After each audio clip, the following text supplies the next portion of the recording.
Synáčik, od zajtra nastúpiš do školy. Ja sa chcem hrať, nie sa učiť.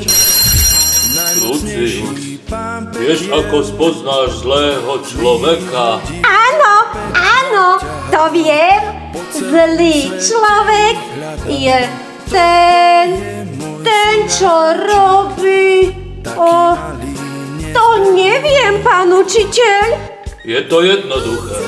Zlý človek ostatných ľudí okráda, klame a ubližuje im.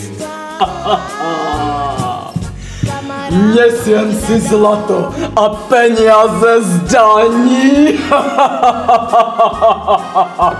Stať! Navarené nie je, upratané nie je.